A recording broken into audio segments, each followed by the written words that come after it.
Greetings everyone, welcome to our channel. இதுவரைக்கும் நம்ம சேனலை சப்ஸ்கிரைப் பண்ணாதவங்க ப்ளீஸ் சப்ஸ்கிரைப் பண்ணுங்க. இந்த வீடியோவில் 7th standard English first mid term test இதுக்கான மாடல் கொஸ்டின் பேப்பர் பார்க்கலாம். இது வந்து 2023ல நடந்த கொஸ்டின் பேப்பர். ஸோ இதை வந்து மாடல் கொஸ்டின் பேப்பராக ப்ரிப்பேர் பண்ணிக்கோங்க. ஆல்ரெடி நம்ம 7th standard English important question first mid term டெஸ்ட்டுக்கான இம்பார்ட்டன்ட் கொஸ்டின் அப்லோட் பண்ணியிருப்போம் இல்லையா, அந்த வீடியோவை பார்த்துட்டு அதுக்கப்புறம் ரிவிஷனுக்கு இந்த கொஸ்டின் பேப்பரை யூஸ் பண்ணிக்கோங்க. அப்புறம் தான் அதுக்கு அதாவது நீங்கள் அந்த மாடல் இம்பார்ட்டன்ட் கொஸ்டின்ஸ் ப்ரிப்பேர் பண்ணிட்டீங்கன்னா இந்த கொஸ்டின் பேப்பர் உங்களுக்கு ரொம்ப யூஸ்ஃபுல்லாக இருக்கும். ஸோ இதை பாருங்கள், ஓவரால் 30 மார்க்ஸ்க்கு கொடுத்துருக்காங்க. சினானம்ஸ் கேட்டிருக்காங்க அண்ட் தென் ஆன்டனம்ஸ் கேட்டிருக்காங்க. அடுத்து choose the correct answers 3, 6, 7, 8 marks வந்து 1 மார்க்ஸ்லேயே போயிடுது. அடுத்தது question answer the following questions. அடுத்து poem question answers. Next 4 marks memory, 6 + 4 10 marks. And then grammar பார்ட்டில் 12, 14, 16, 18 மார்க்ஸ். அண்ட் தென் 20 மார்க்ஸ் வந்து உங்களுக்கு 1 மார்க்லேயே கவர் ஆகிடுது. ஸோ 10 மார்க் தான் கொஸ்டின் ஆன்சர்ஸ். ஸோ கொஸ்டின் ஆன்சர்ஸை ஃபைனலாக நீங்கள் வச்சு படிச்சிங்கன்னா உங்களுக்கு வந்து நல்ல மார்க்ஸ் ஸ்கோர் பண்ணலாம். இப்போ பாருங்கள், இதுலேயும் இந்த டிஸ்ட்ரிக்ட்லேயும் பார்த்தீங்கன்னா 30 marks, synonyms 2 marks, antonyms 2 marks, and then grammar பார்ட்டில் 2, 4, 6, 8 அண்ட் தென் 10 மார்க்ஸ். இது பாருங்கள் கிராமர் பார்ட், இது எல்லாமே 1 மார்க்ஸ். 1 மார்க்லாம் ஈஸியாக ஸ்கோர் பண்ணிடலாம் இல்லையா. 10 + 2 12 மார்க்ஸ். இது வரைக்கும் 12 மார்க்ஸ் வந்திருக்கு. அதுக்கடுத்து பார்த்தீங்கன்னா ஆன்சர் த ஃபாலோயிங் கொஸ்டின்ஸ் இருக்கு இல்லையா, prose questions and then paragraph questions. So 10 mark. அடுத்தது பார்த்தீங்கன்னா அடுத்து போம்ல இருந்தும் கொஸ்டின்ஸ் கேட்டிருக்காங்க. லைன்ஸ் கொடுத்துட்டு கொஸ்டின் ஆன்சர்ஸ். மெமரி போம் 14 மார்க்ஸ் வரும். அடுத்து சப்ளிமெண்ட்ரியில் வந்து பார்த்தீங்கன்னா ட்ரூ ஆர் ஃபால்ஸ் இருக்கு இல்லையா, 16 marks. Identify the speaker 2 marks, 16 marks. So remaining 14 marks தான் உங்களுக்கு வந்து கொஸ்டின் ஆன்சரே. ஸோ என்ன பண்ணணும்னா நீங்கள் வந்து ஃபர்ஸ்ட்டு நம்ம ஷெடியூல் பண்ணிக்கணும் இல்லைங்களா. ஸோ 1 மார்க்லாம் வந்து ஃபஸ்ட்டு படிச்சிடணும். அடுத்து ஃபைனலாக வந்து கொஸ்டின் ஆன்சர் வைக்கணும். 1 மார்க்ஸ் அண்ட் தென் அதாவது சினானம்ஸ், ஆன்டனம்ஸ், அதுக்கடுத்து கிராமர் பார்ட், லெட்டர் ரைட்டிங் இருந்தால் லெட்டர் ரைட்டிங், மெமரி போம் and then finally question answer and then paragraph question. இந்த மாதிரி பிளான் பண்ணி படிச்சிங்கன்னா உங்களுக்கு வந்து இங்கிலீஷ் வந்து ரொம்ப ஈஸியாக இருக்கும். ஸோ 1 மார்க் ஸ்கோர் பார்த்தீங்கன்னா வந்து அதிகமாக இருக்கு இல்லையா மார்க்ஸ். இப்போது 30க்கு 20, 25 மார்க்ஸ், 20 மார்க்ஸ் சாலிடாக வந்து உங்களுக்கு வந்து 1 மார்க்ஸ்லேயே கவர் ஆகிடும் இல்லையா. 15 to 20 மார்க்ஸ், 30க்கு ஹாஃப் ஆஃப் த மார்க்ஸ் வந்து 1 மார்க்கில் வந்துடுது. ஸோ 15 மார்க்ஸ் வச்சாலுமே 15 மார்க்ஸ் ரிமைனிங் கொஸ்டின் ஆன்சர் படித்தா போதும். அதே மாதிரி இல்லை 20 மார்க்ஸ், நிறைய டிஸ்ட்ரிக்டில் 20 மார்க்ஸ் கவர் ஆகிடும். ஸோ அதனால் நீங்கள் ஃபர்ஸ்ட்டு வந்து இந்த கிராமர் பார்ட்டுக்கெல்லாம் வந்து இம்பார்ட்டன்ஸ் கொடுங்க. Grammar part, synonyms, antonyms, finally question answer and then paragraph question. Memory போம்லாம் எழுதிட்டு பாருங்கள். எழுதி பார்த்தீங்கன்னா ஃபஸ்ட்டு ஹெட்டிங் எழுதணும். மெமரி போம் ஹெட்டிங் எழுதிட்டு அடுத்தது போமில் வந்து பங்க்சுவேஷன் மார்க்ஸ் உட்பட ப்ராப்பராக போட்டுட்டு அதுக்கு அடுத்தது ஃபைனலாக வந்து நீங்கள் பங்க்சுவேஷன் மார்க்ஸ் இதெல்லாம் வந்து போட்டு எழுதி பார்த்துட்டு ஃபைனலாக ஆத்தர் நேமும் எழுதணும். ஏன்னா எல்லாத்துக்குமே மார்க்ஸ் உண்டு. ஸோ இந்த மாதிரி மெமரி போம்லாம் வந்து நல்லா எழுதி பாருங்கள். அதுக்கு அடுத்தது பார்த்தீங்கன்னா கிராமர் பார்ட் இருக்கு இல்லையா, கிராமர் பார்ட் எல்லாமே எழுதி பாருங்கள். எல்லாமே 1 வேர்ட்ஸ் தான்.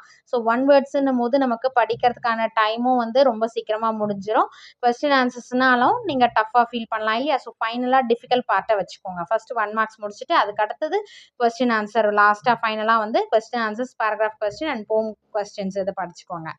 பார்த்தீங்கன்னா ஃபஸ்ட்டு ஒரு கொஸ்டின் பேப்பர் எடுத்தீங்கன்னா ஆல்ரெடி நம்ம படிச்சிருப்போம் இல்லையா. ஓவரால் இப்போ இந்த டைமுக்கு வந்து நம்ம வந்து ஃபர்ஸ்ட் மிட் டேர்முக்கு ரெடியாக இருக்கணும் ஓவரால் படித்து முடிச்சுட்டு. ஸோ இந்த ரிவிஷனுக்கு நீங்கள் ஒரு கொஸ்டின் பேப்பர் எடுத்துக்கோங்க.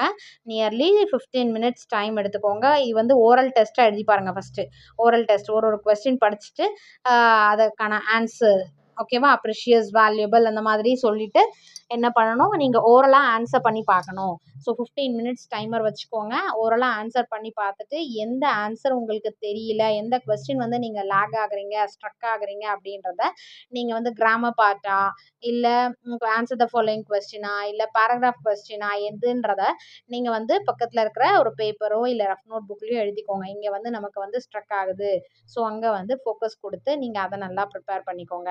இப்போ பாருங்கள், இந்த இங்கிலீஷை பொறுத்த வரைக்கும் 10 டிஸ்ட்ரிக்ட் கொஸ்டின் பேப்பர் உங்களுக்கு இருக்குது. ஸோ 10 கொஸ்டின் பேப்பர் நீங்கள் ரிவைஸ் பண்ணிட்டு போனீங்கன்னா நீங்கள் அட்டன் பண்ணும்போது அந்த ஃபர்ஸ்ட் மிட் டர்ம் டெஸ்ட்டுக்கான கொஸ்டின் பேப்பர் வந்து ரொம்ப ஈஸியாக ஃபீல் பண்ணுவீங்க. ஸோ நீங்கள் மேக்ஸிமம் வந்து ஒரு லெசன் முடிச்சிட்டோமா அதுக்கான unit test question paper search பண்ணி அந்த மாதிரி டெஸ்ட் எழுதி பாருங்கள். ஸோ நீங்கள் வந்து கொஸ்டின் பேப்பர் எத்தனை கொஸ்டின் பேப்பர் கேதர் பண்ணுறீங்களோ அந்த அளவுக்கு நீங்கள் வந்து மார்க்ஸ் வந்து ரொம்ப ஈஸியாக ஸ்கோர் பண்ணலாம். ஏன்னா நிறைய ஐடியாஸ் கிடைக்கும் உங்களுக்கு. ஒரு கொஸ்டின் பேப்பரில் டிஃப்ரெண்ட் பேட்டர்னில் கேட்டிருப்பாங்க, கிராமர் வேறு மாதிரி கேட்டிருப்பாங்க. ஏன்னா ஒரு டிஸ்ட்ரிக்ட்டும் கொஞ்சம் உங்களுக்கு வேரி ஆகும், சேம் பேட்டர்ன் கிடையாது, வேரி ஆகும். ஸோ அந்த வேரியேஷனில் வந்து உங்களுக்கு ஒரு ஐடியா கிடைக்கும். ஓகே, இது வந்து ரொம்ப ரிப்பீட்டடாக வருது, இந்த கிராமர் பார்ட் வந்து லைட்டாக வருது, இந்த மாதிரின்னு சொல்லிட்டு ஒரு ஐடியா கிடைக்கும். அது வந்து இங்கே வந்து எக்ஸாமுக்கு ப்ரிப்பேர் பண்ணுறதுக்கு ஈஸியாக இருக்கும். சரிங்களா? ஸோ நம்ம வந்து நம்ம எங்கே லேக் ஆகுறோம் செல்ஃப் அனலைஸ் பண்ணுறதுக்கும் வந்து இது வந்து உங்களுக்கு வந்து ஹெல்ப்ஃபுல்லாக இருக்கும். அதே மாதிரி உங்களோட மார்க்ஸ் நல்லா இம்ப்ரூவ்மெண்ட் நீங்கள் பார்க்கலாம் இதை மாதிரி படிச்சிங்கன்னா. ஃபஸ்ட்டு அதாவது ஓவரால் படித்து முடிச்சுட்டு இத்தனை கொஸ்டின் பேப்பர் ரிவைஸ் பண்ணும்போது உங்களுக்கு இம்ப்ரூவ்மெண்ட் ஆஃப் மார்க்ஸ் வந்து கண்டிப்பாக இருக்கும். பாருங்க, ஓவரால் வந்து இந்த கொஸ்டின் பேப்பர் ஓவர். ஸோ இந்த மாதிரி நம்ம already mid term question paper வந்து இம்பார்ட்டன்ட் கொஸ்டின்ஸில் எதெல்லாம் வந்து ரிப்பீட்டடாக வந்திருக்கு, எதுக்கு இம்பார்ட்டன்ஸ் தரணும், நீங்கள் ஃபஸ்ட்டு எதை ஃபைனலாக வச்சு படிக்கணும், எது வந்து டிஃபிகல்ட்டாக ஃபீல் பண்ணுவீங்க, அந்த மாதிரி நம்ம செக்ரிகேட் பண்ணியிருக்கோம். இதை வந்து ஃபஸ்ட்டு முடிச்சிடணும், இதை வந்து இன் பிட்வீன் என்ன பண்ணணுன்றது, அதுக்கடுத்து ஃபைனலாக எதை பண்ணணும் அப்படின்ற மாதிரி நம்ம செக்ரிகேட் பண்ணியிருப்போம் இல்லைங்களா? அந்த மாதிரி நீங்கள் படிச்சுட்டே வாங்க. ஸோ 1 மார்க்ஸ்னும் போது உங்களுக்கு ரொம்ப டைம் கம்மி, ஃபாஸ்ட்டாக முடிச்சிடலாம். நீங்கள் இந்த மாதிரி நீங்கள் நிறைய கொஸ்டின் பேப்பர் வந்து ஓரலாக சொல்லி பார்க்கும்போது உங்களுக்குள்ளே ஒரு கான்ஃபிடென்ட் வரும். ஓகே, நம்ம இப்போ நீங்களே வந்து செல்ஃப் அனலைஸ் பண்ணி இதில் வந்து இத்தனை மார்க்ஸ், இப்போ தப்பானதை மட்டும் நீங்கள் வந்து நோட்டில் எழுதிக்கிட்டிங்கன்னா அது போக ரிமைனிங் எவ்வளோ மார்க்ஸ் இந்த கொஸ்டின் பேப்பருக்கு நீங்கள் எடுப்பீங்கன்றத உங்களுக்குள்ளே ஒரு வந்து ஜட்ஜ்மெண்ட் இருக்கும் இல்லையா? ஓகே, நம்ம இந்த கொஸ்டின் பேப்பரில் இது மட்டும் தான் நமக்கு தெரியல, ஸோ அவுட் ஆஃப் 50க்கு வந்து நம்ம 30-35 ஸ்கோர் பண்ணுறோம் அப்படின்னும் போது உங்களுக்குள்ளே ஒரு கான்ஃபிடென்ட் வரும். ஓகே, நம்மளால் வந்து இவ்வளோ அளவுக்கு வந்து பண்ண முடியும் அப்படின்ற கான்ஃபிடென்ட் வரும். ஸோ அதுவே வந்து உங்களுக்கு பூஸ்ட் பண்ணும் நல்ல மார்க்ஸ் ஸ்கோர் பண்ணுறதுக்கு. ரொம்ப ஈஸிங்க. ஃபஸ்ட்டு ப்ரெசன்டேஷன் நல்லா இருக்கணும், ஹேண்ட் ரைட்டிங் நல்லா இருக்கணும், கிளியராக எழுதுங்க. ஃபஸ்ட்டு என்ன பண்ணணும்னா கொஸ்டின் பேப்பரை வந்து கொஸ்டினை படித்து அண்டர்ஸ்டாண்ட் பண்ணிக்கோங்க. ஒரு 2 மினிட்ஸ் டைம் எடுத்து அந்த கொஸ்டின் அதை படித்து அண்டர்ஸ்டாண்ட் பண்ணிவிட்டு அந்த கொஸ்டின் பேப்பரை அண்டர்ஸ்டாண்ட் பண்ணிவிட்டு அதுக்கப்புறம் ஆன்சர் பண்ண ஸ்டார்ட் பண்ணுங்க. ஸோ நம்ம நம்ம எழுத போகிறது இதுதான் அப்படின்றத ஃபஸ்ட்டு டிசைட் பண்ணிவிட்டு அதுக்கு அடுத்தது ஆன்சர் எழுத ஸ்டார்ட் பண்ணுங்க.